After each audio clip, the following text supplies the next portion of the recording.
To return to the violence, just for people to understand, I mean, people have lost eyes, they've lost limbs, they've lost and hands, they've lost their hand. And how is it they've lost their hand? The eyes is like rubber bullets, right? That's been happening. Yes. How are people losing so many hands in these protests? Primogendonados who exploded very near people, or some of them tried to pick it up to get rid of it, and it exploded in their hands. Also like the tear gas canisters and things like that. Yeah, but there are more violent things. You have to understand the LBD, one of these things that they throw at people, these balls that they throw at people, at 100 and a bit more than 300 kilometers per hour. And it's soft outside, but inside it's strong. Right. So if it hits your hand, it destroys your hand. We have a very good potential situation for revolution. Welcome to another episode of Independent Thought and Freedom, where we have conversations with some of the most interesting people around the world who are shaking up politics, society, economies, and ideas.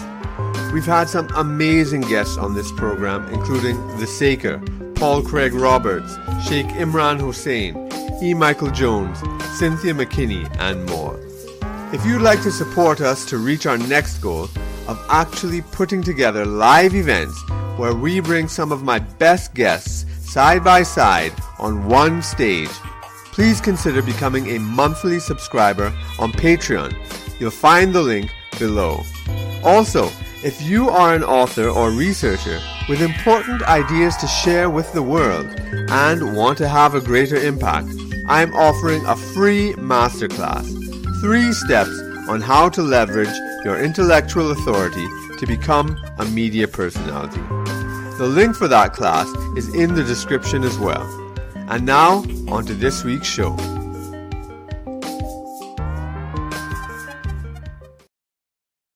Welcome to Independent Thought and Freedom. France has been experiencing protest action for over a year, continuously, with thousands of injuries of protesters and police. It's a populist, grassroots political movement for economic justice that began in France in October 2018. The protests have involved demonstrations and the blocking of roads and fuel depots, some of which have developed into major riots, described as the most violent since those of May 1968. The police response has been brutal, resulting in multiple incidences of loss of limb. This is at the same time a middle-class movement and a radical movement, crossing political boundaries from the far right to the far left against the existing establishment. That this has not been receiving the international press coverage and the political analysis it deserves is a scandal of the highest order. Compared to the Hong Kong protests, there has been no support, no coverage. It is as if they are trying to unperson this movement, to deny its very reality. Today, I am pleased to have on my program again Mr. Jacques Cheminade, president of the French party Solidarité et Progrès, 3 times candidate to the French presidential elections. Welcome, Jacques. Thank you very much, Kirk. Right. I understand that President Macron has just made a statement and you're just coming from listening to that? No, it's Prime Minister Edouard Philippe. Prime Minister Philippe made the statement. Okay. Right. What did he have to say? Well, he is facing, let's say, a deep social level of discontent, a social groundswell. Mm-hmm. It's not populists, it's the people, the whole people. 66% of the French are supporting the present demonstrations. There were between 800,000 and 2 million people in the streets of France. So it's big. Yes. It's not French per se. It's something happening at the level of the whole world. Yes. It's a reaction of the people against, I must define it, the social liberal system, as our enemies define it. But in fact, it's a financial dictatorship. Right. It's a dictatorship of the markets. It's not a deep state. It's the City of London. It's Wall Street. And the markets organized with support of, let's say, the American military forces. Mm-hmm. This is how it works. Yes. So in many countries, there is a drive, a demand for change. You have seen that in Chile. You have seen that in Iraq, throughout the world. That's right. Now in the United States, President Trump he wants to bring the GIs back home. He doesn't want to intervene in foreign affairs. So there is also an agitation against him in the United States. It's not against Trump per se. It's against the American presidency and the capacity of the American presidency to stop putting their nose where it doesn't belong to, which means to bring people home and not intervene in diverse situations on behalf of the financial forces. So what you have in France, it's a true revolution against that. And what's very interesting and very revealing, you have Jean-Pierre Delvoye, who was in charge of the pensions, to give his ideas, to discuss with the social partners, so-called. He is in the middle of a conflict of interests. He's working as an advisor to insurance companies.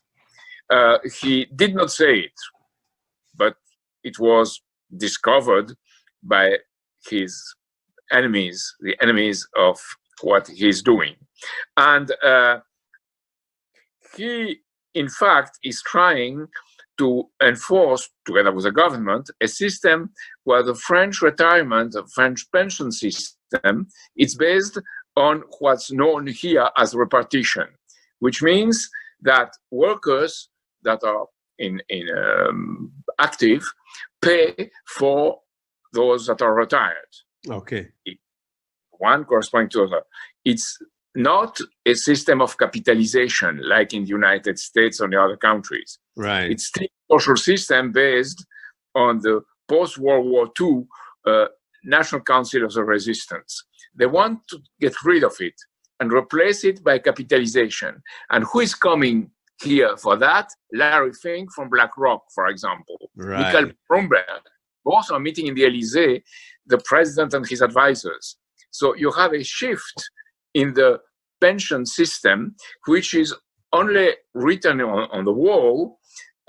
It's written in the wall, as it was written in the wall, the overall change of political system in this country.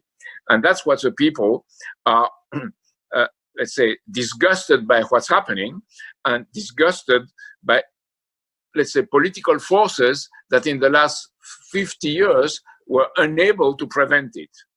So people that are attacking what's happening on the part of the government are seen as possible leaders to replace the existing forces. But still, the population has no idea of what program and what project for a change is necessary. Because this has been going on for, 7 days now, is it? 6 days, 7 days? At this point, it's about a week, yes. Yeah. There were the 5th, a big demo on the 5th, and now this demo yesterday. It's massive. That's a massive, massive, massive protest. And it's massive, and it's not only on pensions. It's much more than that. That's we right. had a big banner in the field. Our organizers, our militants had a big banner in the field. People don't protest 7 days over pensions. This is something fundamental. And the trade unionists and the union members were together with the Yellow Vests. We had friends in the Yellow Vests who were near the trade unionists. So it's very interesting because it's an agglomeration of the following forces: the Yellow Vests, the people who are in unions, the workers, and also with the support of the French population. 2/3 of the French population support that. But it's a sort of winter of discontent. But they don't have a project, they don't have a program. And that's what we're fighting for, to give them a project, a program. And we say, that the population, the people, should get involved in how money is issued. We put the finger on the tap of the money, and the money should be in a credit system for what should be a priority, which means long-term infrastructure and labor, and the two together. That's not yet clear in the mind of people. They are protesting against something that they feel unjust and due, and let's say, who is terrible for them. Yeah. But they don't have a clear sense of the alternative. I mean, that's the situation this now. Sounds like a really revolutionary situation in the heart of Western civilization, you know, in Paris, in one of the capitals of Western civilization, the birthplace of the French Revolution and the modern world, and yet this is being ignored by the English-speaking press. It's amazing. Well, amazing. I am not invited to TV programs or radio programs in France. I am also ignored. Yes. Because the elites control the media at this point. Between 8 and 10 financiers control all the social media, all the media in France. Yeah. So it's under control, and they don't want to talk about things, and they pretend things don't exist. But things, the reality is jumping to their throats at this point. And that's the point today. So let me just clarify. So this protest against the pensions was organized by the trade unions independently of the Yellow Vest movement in a sense, but they are generally supportive of each other or working together. What's the relationship between the Yellow Vests and how close is it? It's informal. There are informal contacts at this point. Right. But there is a convergence of intention. And that's what the government fears. Yes. The convergence. So they want divide to rule. The old way of the British Empire. Correct. Divide to rule. So the speech given by the Prime Minister a few minutes ago is what he's doing. What he says, and he's saying that you would be able to retire at the age of 62. That's 62 is the age to retire. But you won't cash your full rights until the age of 64. Right. So he is saying one thing and at the same time doing the reverse. Right. And what he's saying, that if you retire too early, there would be a bonus malus. A malus if you retire too early, and if you retire after the age of 64, you have a bonus. That's one thing. Also, he wants to cancel progressively and with all kinds of technicalities the advantages of the 12 still remaining special regimes, which is regimes that are more favorable. For example, workers in the railways or in the subway or in hospitals have this type of regime. So they want to cancel that and put everything in the same bag, saying it's justice. For €1 contributed, you will have €1 in retirement. So it seems good. But in fact, it's not the same type of thing that are under it. For example, if you work in an environment of painfulness, you deserve more than the one who is a bureaucrat or a minister or an elected official. If you are in a hospital, you deserve more. If you are treating old people, you deserve more. So it's not one-to-one. It's to all what's due to people that are working socially for a good cause should be paid. And they don't want to pay for it. They want to create a way to hide social austerity in such a way that it appears just, but it's only an appearance. It's theater.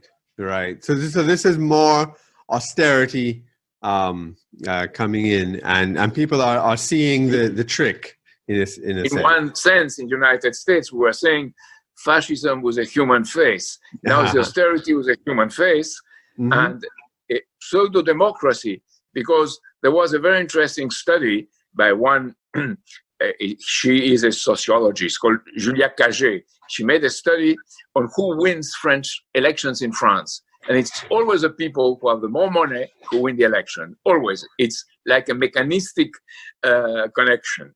Right. So what these people in the streets are really fed up is a system which have no more a possibility in its system of social improvement, but on the contrary, what was good in French history, the public education, public sanity, public health, and let's say a more or less just pension, all this is being progressively erased and thrown out. And that's the way. So it's kind of, and it's disrespect for the workers. Yeah. Now, you were, I think the phrase you used before was the social liberal system. Is that how you phrased it? Yeah. Yeah. That's a face. Yes. No, because I mean, I think, yeah, I mean, I think in the English-speaking world, they might say the sort of the liberal establishment, or, you know, and they have a right wing and a left wing, and that's been the sort of center. They're very liberal among themselves. That's right. Not liberal with the people. That's right. And all over the world, there's a all over the world. There's a revolt against. In this sense, a bit in advance among the European countries, not at the level of the world, but compared to other European countries, is in advance, and it's happening here. Yeah. And that's why all the media, all the people in control that pretend to be in control of things, they don't want it to be known. Yes, exactly. And did the same with Lyndon LaRouche in the United States. Precisely. They did everything for him not to be known. Don't quote him. Never quote him. The same with me here. I exist only during the presidential elections, and during the presidential elections, they have done everything to disperse the attention of people on secondary issues and to prevent the real issues to be treated, commented, or known by the people. Now, with this social unrest, the people is learning what is really important for them, and that's a very positive point of what's happening. So, have you been participating at all in either? Yes, sure. Yeah, we have a big banner saying, "Let's put the odious debt into retirement." Right. Retire the debt, because all the debt is based on such a society that people start to understand what is happening now with these low interest rates, with a debt created for the people to replace the wages. This is a very, very important point. It should be understood that to buy something today, which is necessary for people, you have to work between 50 and 100% more time than 50 years ago. Yes. It needs more work, but there are no jobs. Yeah. So and that's why in a household, a husband and wife have to go to work to maintain a household salary, where 50 years ago, one... But worse. Yes. Worse. Exactly. They have to take credit. That's right. So exactly. So now the wages of two aren't even good enough. You have to live off your credit card and all these other things. Yes. Not only a credit card, but a credit to buy an apartment or a house. Yes. A credit to buy a car at this point. And people are strangled by credit. And that's why they are afraid. They were afraid until now. Now they understand that they are treated like dogs under a leash, with a leash. And the leash is a credit to control them. That's and the fear to lose something was in their minds. Now they are more afraid of what is going to happen to themselves when they become old, what's going to happen to their kids in the future. They are more afraid of that than of the consequences of revolting. And that's a new thing. That's amazing. You see, in my speaking to people in different contexts around the world, one thing that I found very interesting to explore is the way that the sort of radical right, or if you want to call it, or populist right, or whatever you want to call it on the right, and the radical left, the progressive left, the populist left, whatever word you want to use, how they've been divided by the discourse, by the official discourse, but they really do share a lot in common against the warmongering, against the the financial system, the massive inequality, the corporate control of society, and that it seems like in France, what's happening is also a very, very strong coming together of these forces. And I think around the world, they're trying to keep these popular forces separate. So they call the right-wing populist forces fascists and anti-Semites, and then the left-wing populist forces, they call them, I don't know, progressives or radical socialists or something, but or communists or whatever, Antifa. And they keep them apart, but it seems in France, it seems in France it's moving. That's not working so much. Would you agree with that? And if so, could you elaborate? It's not the leaders; it's a social base. Yes. And what the principalities and powers don't want the social base to become intelligent. Yes. So that's why they don't want them to be, let's say, in a situation where they can listen to what we have to say. Right. So also at the same time, they try to stay what one leader of the right wing here, Alain Juppé, who was supposed to be president, and then they picked up Macron after. Yeah. Alain Juppé said, you have to stay in the middle of the omelette. You have on one side of the omelette, the extreme left, and the other side, the extreme right. We stay in the middle of the omelette, friends with the oligarchy, with the financial oligarchy, and then we stay in power. This doesn't work anymore. Yeah. What they are trying to do is to attack the leaders of the extreme, the weaknesses of the leader of the extreme left and right. For example, Mélenchon at the extreme left. He's always accused to be pro-Venezuela. He defends Venezuela. He says that Venezuela is such a nice country. So that's a weakness. At the same time, always says like François Mitterrand was like his father. Like François Mitterrand is the one who launched this social liberalism in France. Right. So, a political figure. Others launch it otherwise, but he's a political figure who launched it and betrayed the left. Mm-hmm. So now Mélenchon is saying that he likes him. So that makes of a weak character of him. Yeah. And they play on that to make Mélenchon and the extreme left lose the confidence of the people. And they have succeeded in part. And on the other side, you have Marine Le Pen. Mm-hmm. Marine Le Pen is the Le Pen family, is like a familia, the mafia, political mafia. So they attack her on the basis of that and saying that she was 20 years ago a liberal, and now by mere opportunism, she is for the state, for the defense of the workers. So both Mélenchon and Marine Le Pen supported these demonstrations, and they support the workers. But they have none of them has a policy who would be a viable policy for the working class, and not only for the working class, for the whole population who work, for all the workers, the 60 or 70% of the French population. And what's happening is that Macron is playing relatively skillfully on confronting them against each other. Mm-hmm. And at this point, Edouard Philippe, in his speech, made certain concessions, but he kept the retirement age where you cash your pensions full. He maintained it at 64.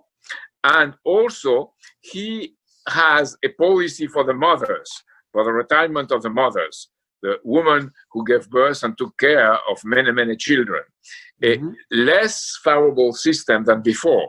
So what it means is that it's an anti-family, in fact, policy. They don't say it, of course. Yes. But de facto it is. And they do what all these people that you know do. Yeah. They say at the beginning, we do this, we do that, and it's terrible. So after they do a bit less, and they said, look at our concessions, look how good we are. Yeah. So it's exactly what Edouard Philippe did in his speech. And obviously, they do that so that the people swallow the pill. It doesn't work, I think, at this point. And I think that this social movement is there to stay. I don't know what form it will take, but it's there to stay in France at the world level. The connection between the two has to be developed. And Yes. at this point, it's not yet developed. Now, but it's going to have the sense of let's say, a revolt, which is going to become a revolution. At this point, it's only a ferment of a revolution, or ferment, a mass strike ferment, as Rosa Luxemburg called it. It should become really something with a program, with a political program. And that's not yet there. So, but it could come at the international level, at a national level in France, with a sense of sovereignty. People have in the mind that they have to be sovereign individually, that they have to be respected, and sovereign as a nation to be respected among other nations. Right. Now, one thing I think that's happening in the English-speaking world is that they have been demonizing the protesters as being xenophobic, anti-Semitic, racist. You know, it's the same thing they do with the Brexit supporters. It's the same things they do with the Trump supporters. Yes. So what they're doing is they are trying to demonize the ordinary people and so try to undermine support. Yet, you know, at the same time, like in Hong Kong, when what's going on there, and these protesters are like Antifa, they're like terrorists. They are, you know, burning people and destroying places, and they're given all full support by the liberal establishment. It's really mind-boggling what's going on there. But so let's try to address the character of the Yellow Vest movement for people who may not know, because right now, the first time we spoke, what's changed now for my program is that I'm syndicated on a U.S. network, the Independent Media Network. So a lot of people might be listening for the first time, and the U.S. media is not really reporting on this. So if we take it from the basic of the Yellow Vest movement, how would you describe it? What are their goals? And describe how this thing has been going on for a full year. You know, so it is what we call working poors, right? Not unemployed, working poors, and lower and middle class. Right. These people would never revolt in the past. Yes. They would try to get the crumbs of the system. All of a sudden, they realized that they were ostracized and kept apart from participation in power, and let's say with a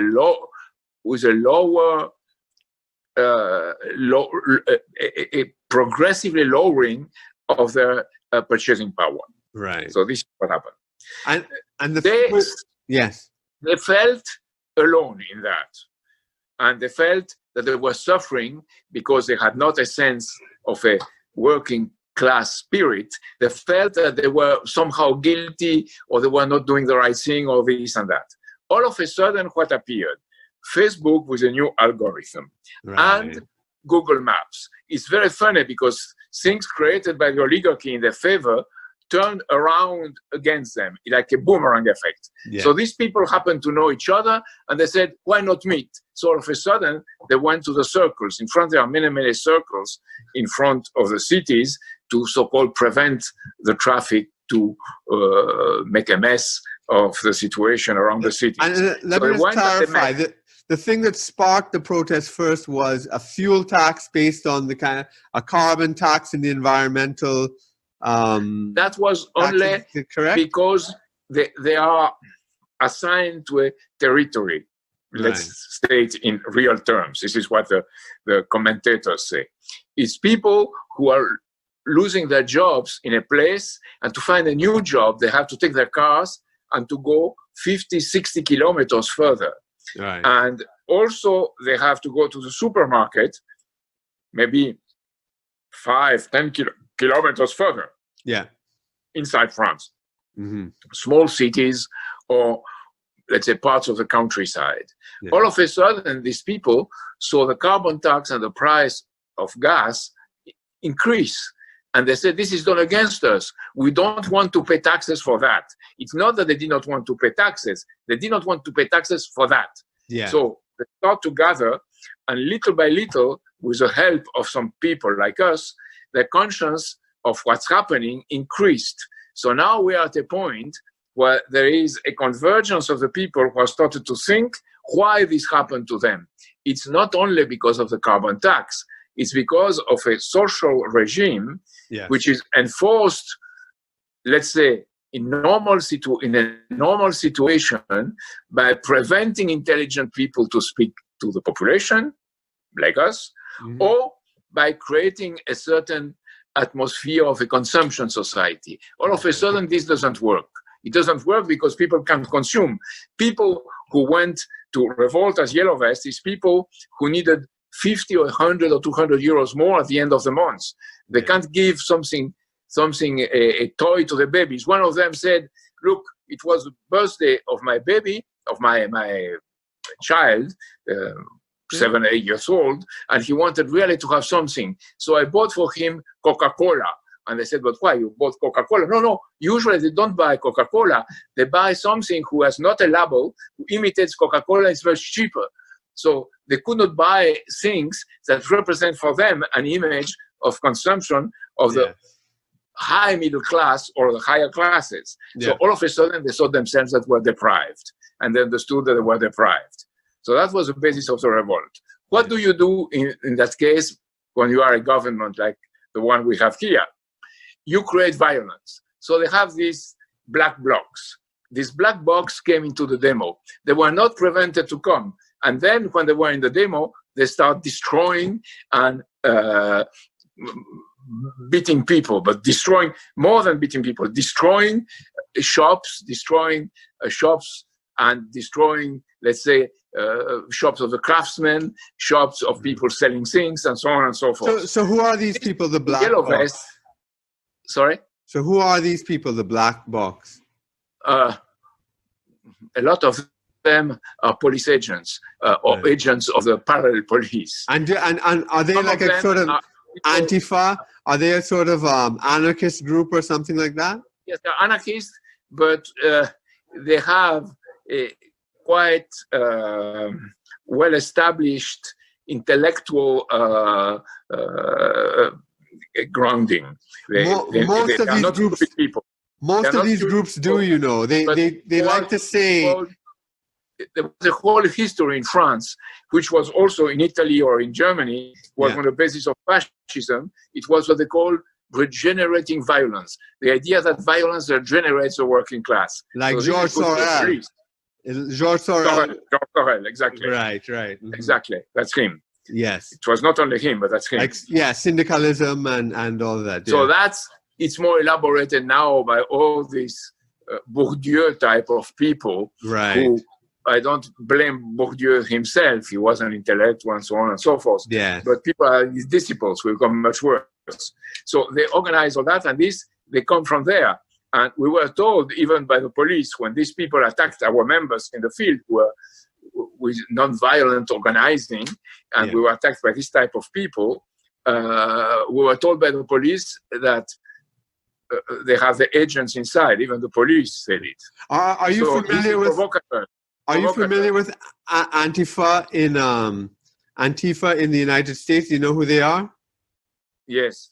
Yes, because it's very interesting, because I see that Antifa was actually used by the CIA to fight in Syria with the Kurds. Yeah. So many of these Antifa got trained in Syria, and then they're causing all sorts of trouble in the United States and violence and then I believe in Hong Kong, it looks just like an Antifa rising. And now what you're telling me in France about this black box, it seems that this is a strategy. You create these big debates between white racists and Antifa lefties. That's right. Create a fake debate. And this fake debate prevents a rational thinking about what a revolution should be. Exactly. You have that. Exactly. So they send this Antifa, and this Antifa, by destroying things and managing for some of them to take advantage of the rage of a minority of Yellow Vests, to include this Yellow Vest into the motion of destroying. Right. So this happened, and it creates during weeks and weeks. It lasted about 30 weeks. Yeah. So it created in the population, because this yellow vest had no program and no leadership. In fact, it created in the population less and less support for the yellow vests. So because of the violence. What happened. And the yellow vests cannot go all the time in the streets to meet each other and claim for justice without a program. Yes. So until now, this is what happened. And the yellow vest movement was losing its impact. Right. But people in the yellow vest movement were becoming smarter and smarter. They were less, but smarter and smarter. And that's what's happening now. You have if I'm just may ask for clarification, and it was going on like every day continuously, but then at some point, I think maybe in the fall, coming into winter now, it started to be on the weekends only. Is that correct? So they just kept it every weekend. Am I right? They are less and less, but they are keeping the ferment, and they are no more. Some of them are no more in yellow vests, but they are meeting to discuss about what we want them to discuss. We don't want them to discuss that because we want, but we think it's a key issue. Yes. Why we need a national bank, why we need to be sovereign in monetary issues, and telling them that something in the National Council of the Resistance, said Georges Boris, who was the expert of the French resistance in London. He said, if the state doesn't control the money, it's the money that controls the state. Yeah. So that's all the yellow vests are repeating this sentence and are understanding from where the injustice comes. Then now we say we have to take the tap of the wages, the tap of money, and it's the people who should control it through the form of productive credit. So this is where the money should come from. Today, all the money goes to the people owning financial assets. It goes there. Yep. Or it goes to, let's say, pay the debt, which Yes. is the same, by the way, because the That's debt is right. owned by people, financial assets. So you are told, look, we should control the money if we want to create a social justice. Yeah. In a sense, in some ways, it's kind of maybe like the Occupy Wall Street movement that was occurring in the United States, in that they were focusing on the financial system. Am I right? Or No, because what was missing in the Occupy Wall Street, and it's missing here but less, is what you do with the money, in what you invest. You invest in science. Yes. You invest in advanced technologies under control of the people, of course. Yes. And you create, in that sense, a possibility for humanity to intervene more into society and to increase what LaRouche called the potential, how it's called in English, the potential energy, population density. Potential relative population density. Yeah. Le potentiel de densité démographique relatif in French. Right. So you increase the capacity of society to integrate people. If you don't do that, you fall into what I call the fake ecological trap, which is today. All these movements, including people from the Occupy Wall Street, are falling in the trap of, let's say, an ecology opposing the human being to nature, as if they were separate, not separate. Correct. And what they are saying is that the man is a looter, is a predator, and it's bad. So the enemy is man doing evil to the climate. It's crazy because it permits the people in the prevailing forces, the financial forces, the financiers, the degenerate financial capitalism to prevail because they are not directly attacked. Mm-hmm. They manage to have something which leads to nowhere to be the issue and not their power. And that's why Michael Bloomberg has been replaced by Mark Carney as the head in the United Nations on the green ecology, and Ursula von Leyen here in Europe at the head of the European Commission. She has called for a Green Deal, and she said we should spend 1,000 billion on a Green Deal.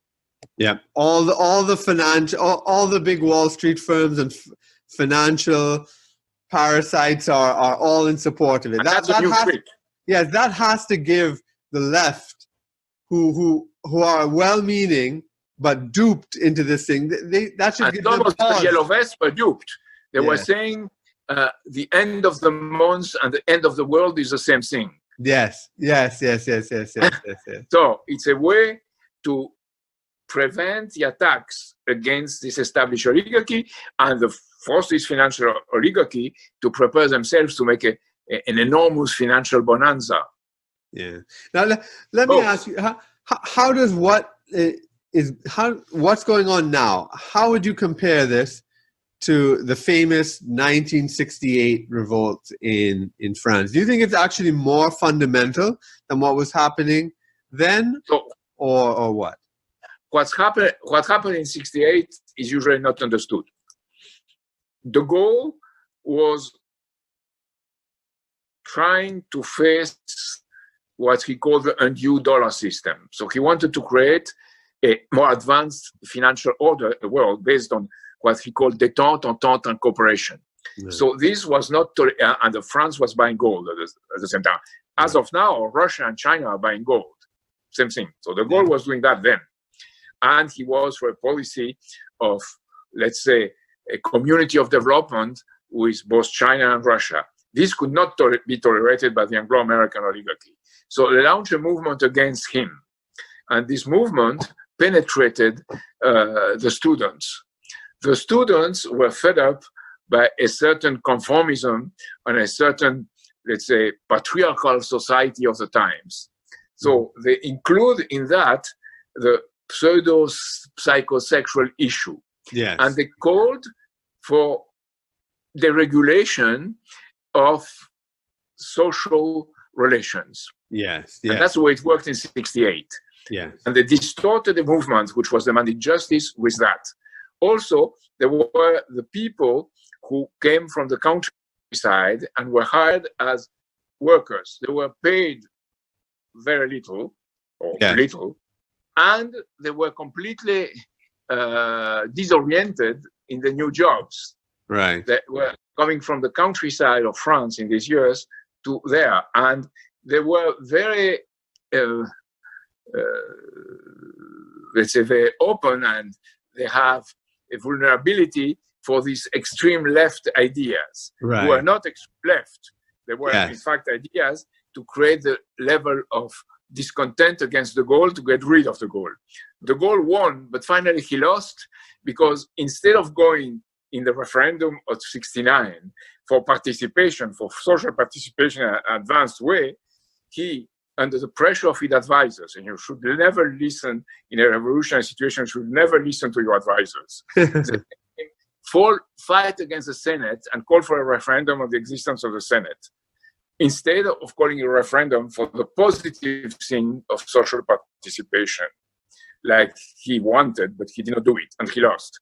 So at this point, the liberal forces, or the liberal financier forces, took control of the situation. And what they did, they started by this social deregulation and deregulation of the habits, of the mœurs, as they say in French, to go to the deregulation of the economy, to the financial deregulation. And there were extreme, moderate, or right-wing liberals, where they were all liberals. It was the same type of model. So this happened in 68. Now it's very different, because what's happening now is that people that have a better sense of what society is standing for, there are no more, or much less, of these young people who are, let's say, disoriented, either the young working class or the people, the sons of, let's say, of the bourgeoisie. Yeah. What's happening now, you have this base, which is the unionist, and this base, which is the Gilets jaunes, the yellow vests. Right. And then you have people from the suburbs. The combination for the future is the yellow vests, the people from the unions, and the people from the suburbs. The people from the suburbs are not yet in it. So I'm meeting a few mayors who have met them, who organize things for them.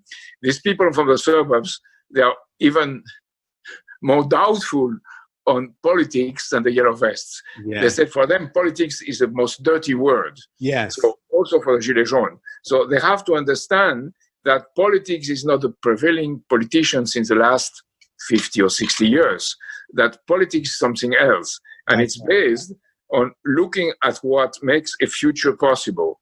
Yeah. So you should look at what makes a future possible internationally, nationally, and also at the local level. But the three things have to be connected. So the prevailing elites, financial forces, are trying to disconnect all that and to create a situation of confusion. Yeah. I think that it will not work because people are much more advanced in their understanding of what's happening in the world than in 68. Right. Now you have these things that the oligarchy use to control people, which is the digital economy, which is artificial intelligence, which is all the possibility to manipulate the social forces. But this is like a boomerang. It's not in itself a weapon of the oligarchy. It can be turned against the oligarchy. And with the Gilets jaunes, the fact that they met each other through Facebook and through Google Maps was very, very interesting. So it has to be understood by these coming social forces that are potentially revolutionary, that they should understand on what you invest.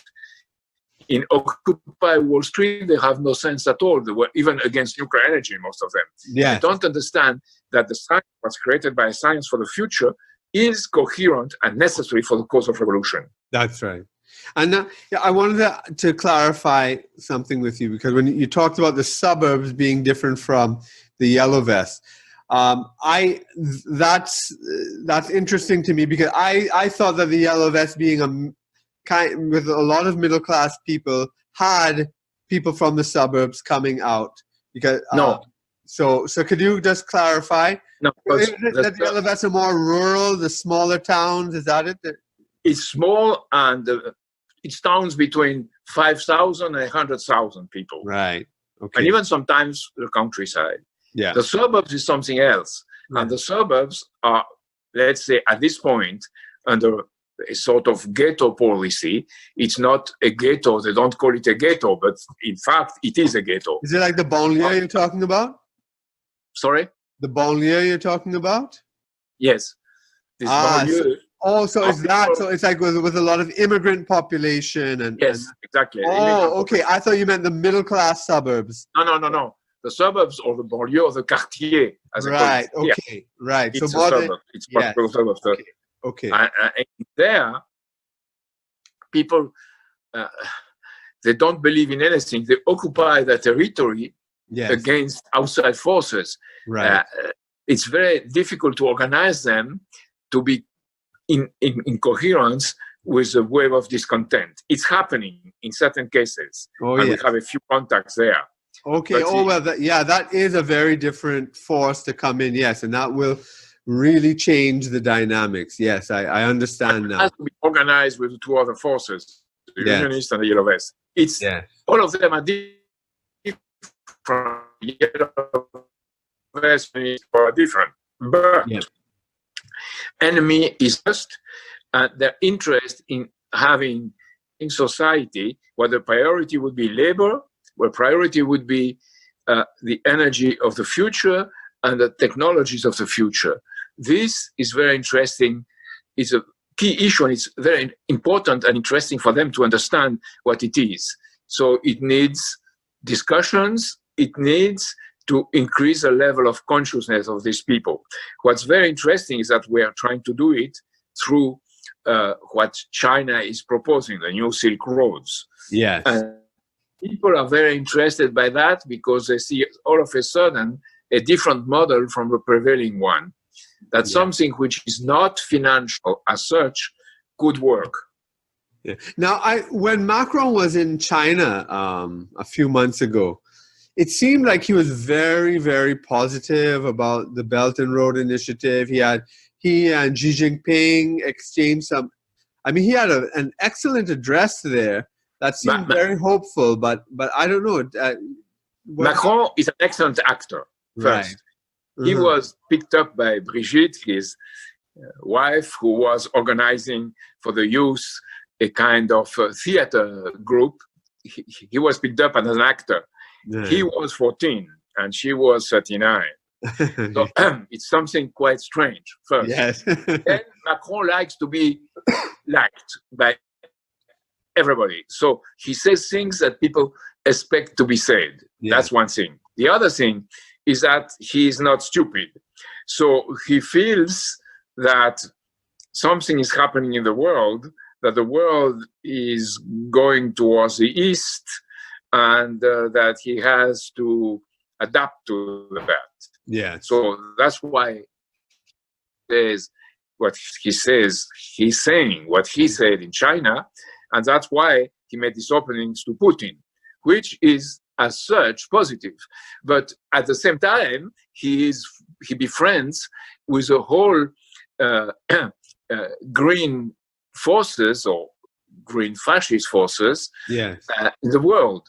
So he plays up this COP21 or now 25.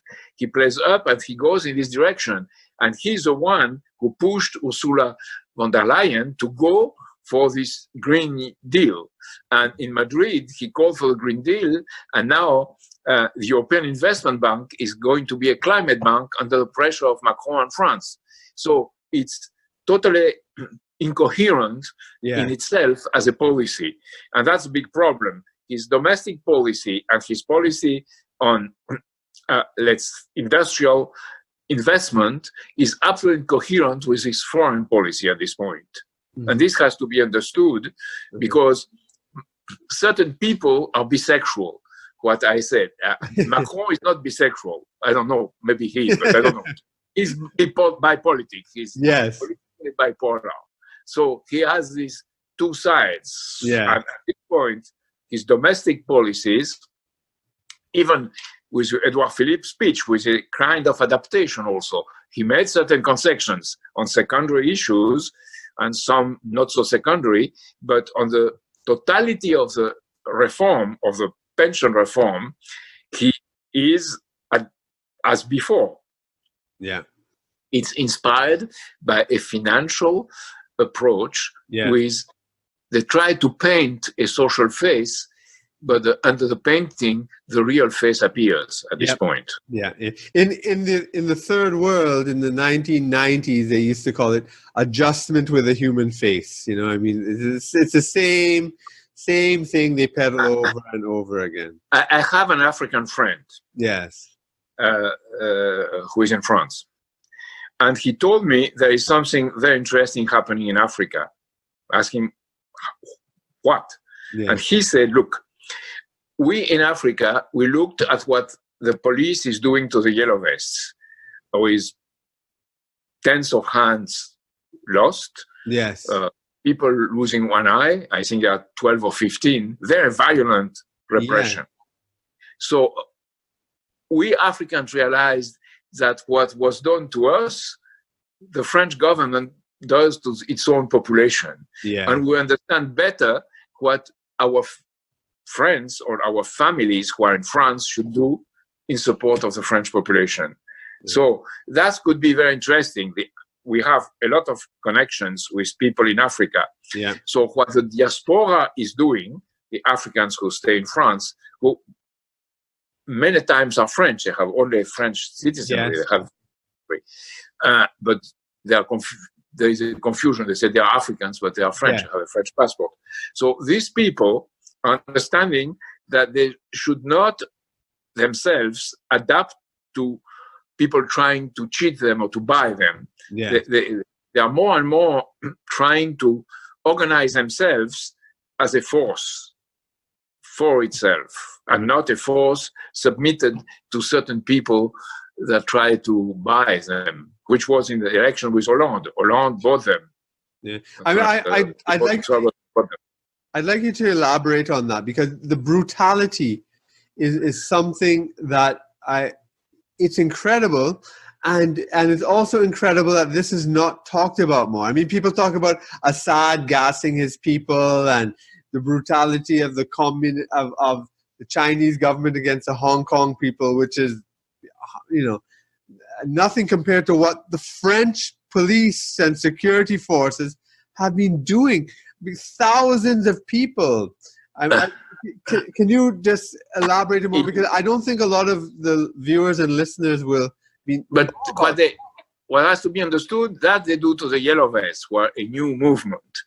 For the demonstrators, they had a lot of police. For example, there were at least 30 cops in front of the special restaurant where Macron likes to be. Yeah. So they're protecting it. So funny. So no, there is this violence. But in a demonstration like that, like the ones of the Unionists, where there are too many people, yeah, they are not violent. They even prevented the black blocs to come. Okay.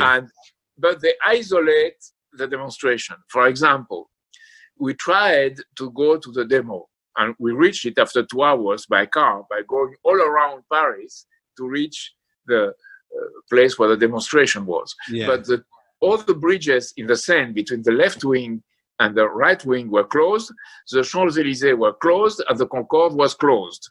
So what they do, they want to prevent people to go to the demo with so-called, in a soft way, just cutting the city into pieces. Yeah. Also, what they do, they cut the mind of people into pieces. For example, now they are, and this is not a conspiracy, it's something that's happening.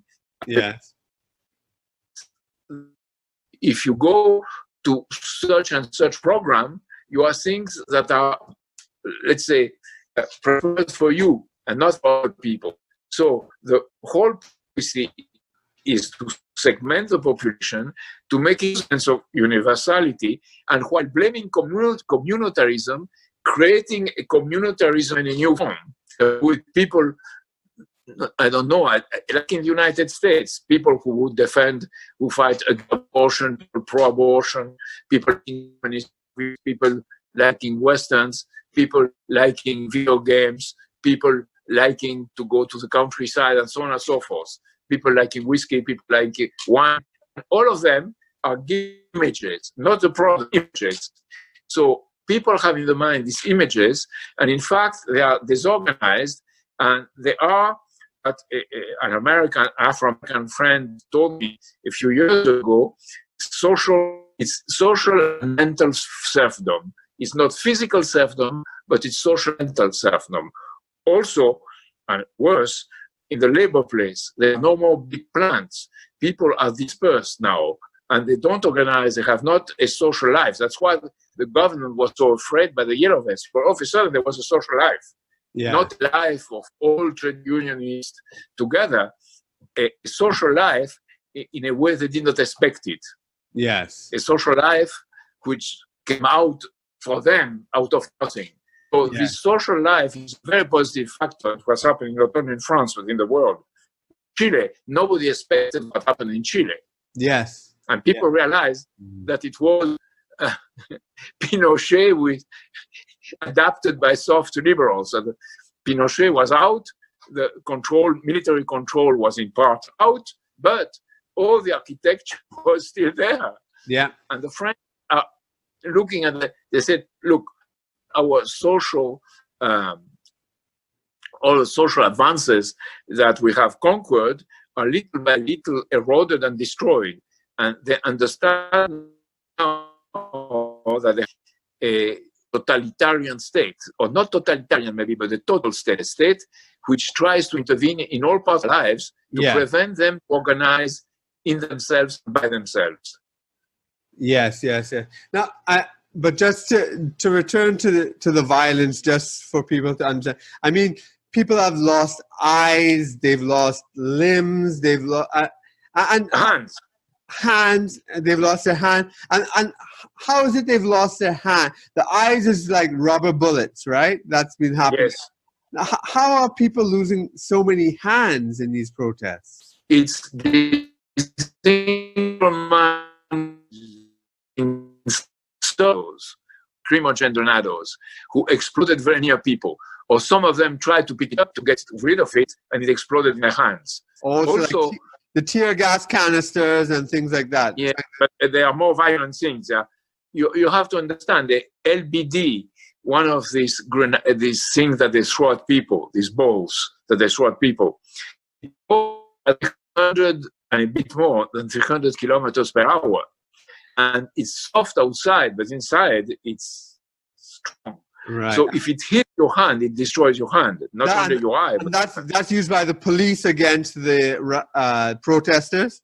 No, they are told to fire at the level of the ground or very up in the air. But most of the people have been hit directly on the body.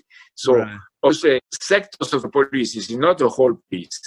The sectors of the police and the gendarmerie, provocateurs have decided to shoot at people. So a section of the police has really become violent then? Yes, it's a minority. Even a majority of the police, these people discredit the police and they don't like them. There were even demos against them. There were even policemen who protested against them and made official protests to the institution in charge of police. Yeah, I understand that a lot of the police officers have been kind of sympathetic to the movement, and they've because they have family. Mental health problems, suicide, all this stuff has increased among the police because they're in such a dilemma as to what's going on, and they're being called against the is that correct? And the police and the teachers are underpaid in France at this point. Yes. They earn very little. They earn like 1,400 euros per month. It's very little. In a city, inside you can make it, but in Paris it's impossible. There is another thing emerging, which is very interesting. Look at England. What happened in England? The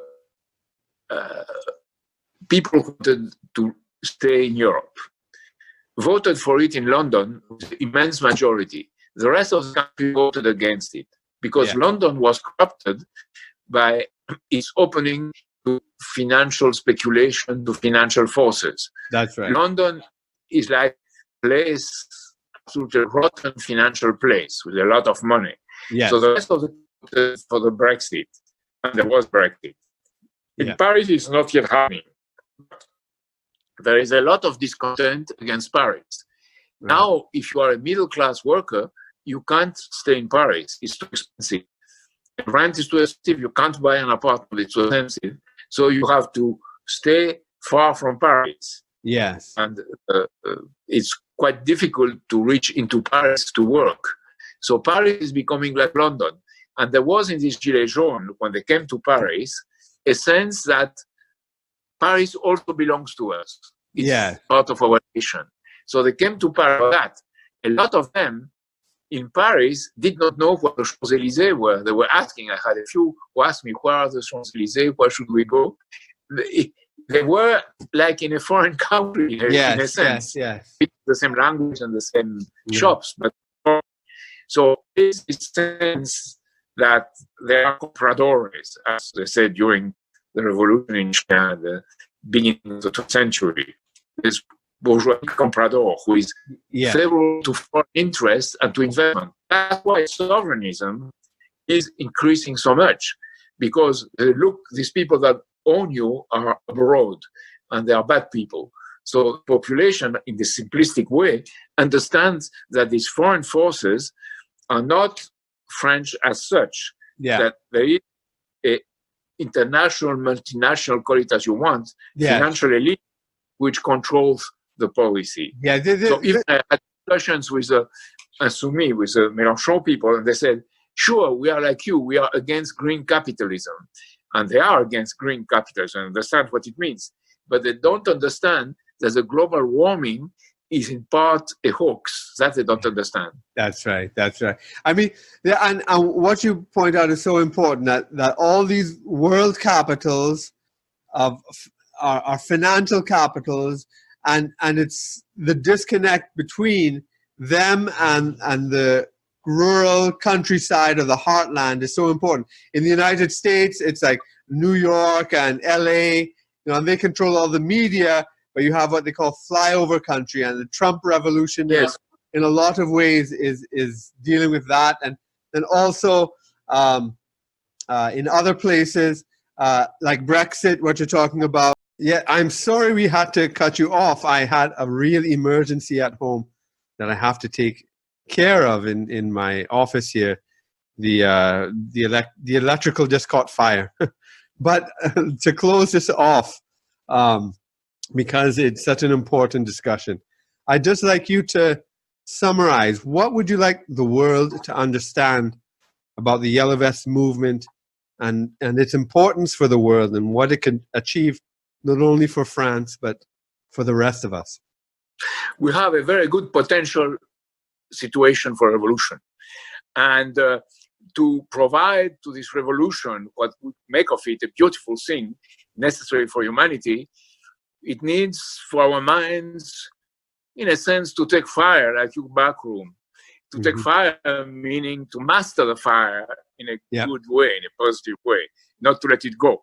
And if we do that, we can have a lot of fun and we can have a better world together with the best countries where this is happening or has potential to happen in the whole world, with Chile, with Iraq, and mainly with Russia, China, India, and I hope the United States, to make of it a real world movement where we all would feel better. Yes, this is happening right now, and it's up to us to channel it in the direction and the potential that it has. So, I want to thank you very much for joining us. Thank you very much. Sorry. And let's do the right thing. Yes, and explaining the movement to us, because it's so important. So I wish you all the best. Right, so thank you. And see you soon. Right. That's all for Independent Thought and Freedom this week. Please join us again next week. And in the meanwhile, make sure you subscribe, leave me a rating, like and share this podcast with your friends. Thanks, and bye for now.